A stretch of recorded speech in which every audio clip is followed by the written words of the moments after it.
그래서 말했었죠. 무서운데? 되는 거 하는데. 이제 안 되는 거 말고 되는 거 하는데 29일 남았습니다. 와우. 지금 한 달도 안 남았고 어제부로 30일 벽이 깨졌는데 여러분들에게 또 주일은 어떤 의미일까 한번 여쭤보고 싶습니다. 저 주일에 예배를 되게 많이 드리거든요. 그래서 다 같이 드리는 오후 예배를 있고 또 타이밍이 잘 안 맞으면 청년 예배 끝나자마자 드리고 그리고 밥 먹고 나서 바로 저녁 예배를 드리고 가는데 그럼 이제 한 하루에 한 5시간을 예배를 드리는 거죠. 여기 이제 교사로 섬기는 친구들은 한 7시간 이 정도 드리는 것 같은데 이번 주는 제가 주위에 들었던 말씀들이 되게 많이 생각나는 그런 주였습니다. 제가 현장에 갈 때 나도 화장실 되게 많이 가거든요. 제가 좀 긴장하거나 좀 불편하면 그 과민성 대장증이 나는데 그냥 학점 오는 날 빼고는 데리고 살아요. 그래서 대표랑 얘기하다가 잠시만 전화 오고 잠시만 하고 가서 이제 화장실 갔다 왔어요. 근데 그게 진짜 심할 때는 한 5번 갈 때도 있는데 그 심한 이제 제가 거의 한 5년 차니까요. 그래서 아직까지도 그런 현장에 갈 때 그런 압박감을 좀 느끼고 있습니다. 그러면서 오늘 이번 주 수요일에 그 덴블리라는 현장 비기업을 갔었는데요. 여기는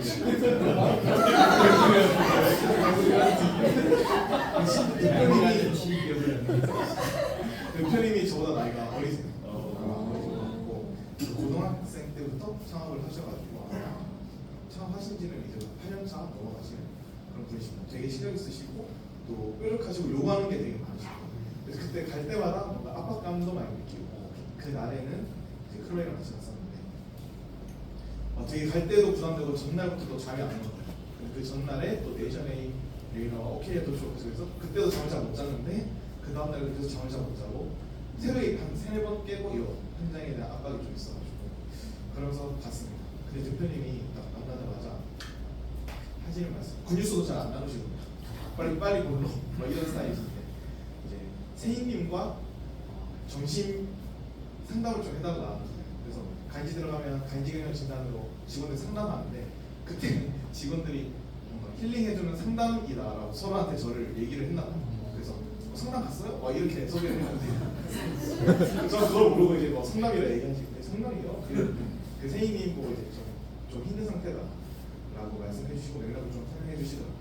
그래서 제가 그러면서 이제 뭐 칼을 주셔가지고 얘 왕가비탕을 먹으러 갔어요. 왕가비탕을 먹으러 갔는데 룸을 하나 받았어요. 그 룸이 둘만 있어서 조용히 얘기할 수 있는 그런 룸이었습니다. 이 시간에.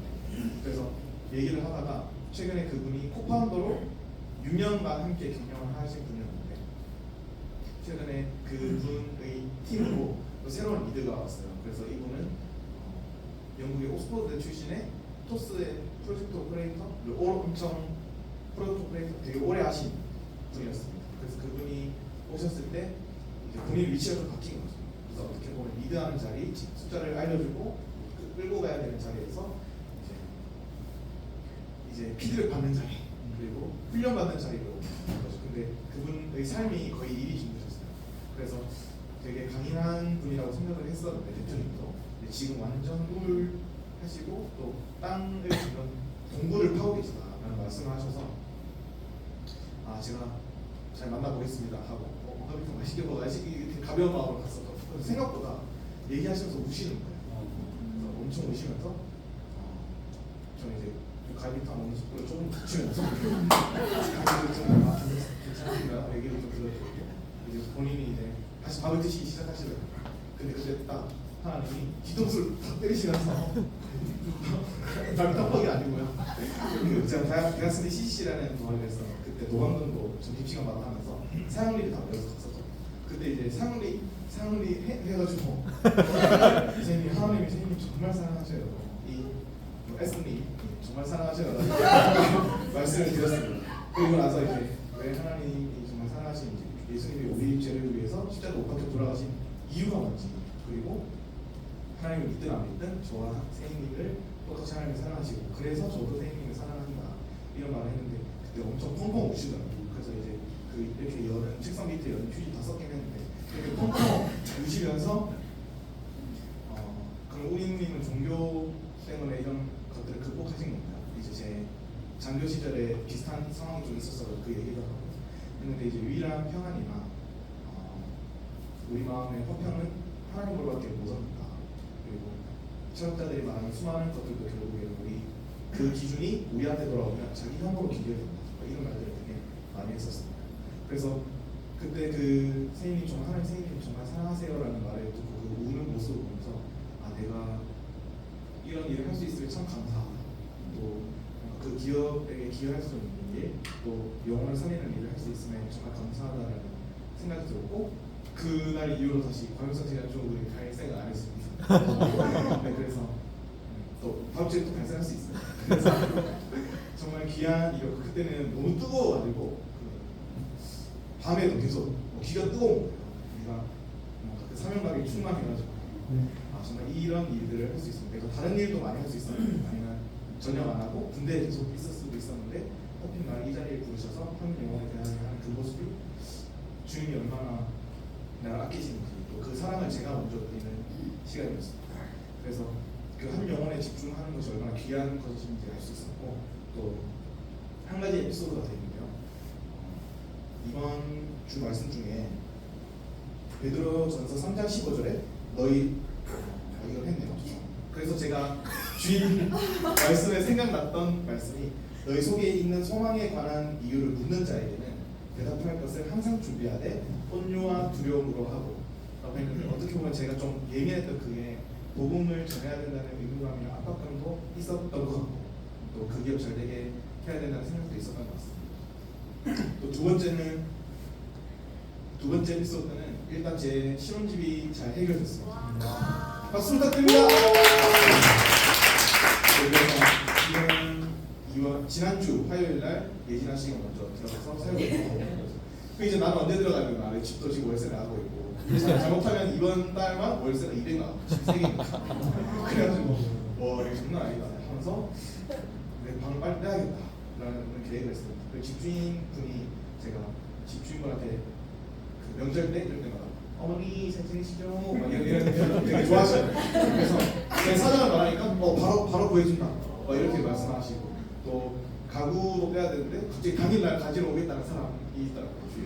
그래서 되게 사람들이 뭔가 상황과 환경들이 지금 타이밍이다 라는 생각을 했었습니다. 그러다가 말씀을 듣는데 잠언의 지혜자가 그 세계 예배 중 하나입니다. 잠언의 지혜자는 자기 명철을 의지하지 않고 하나님을 의지한다.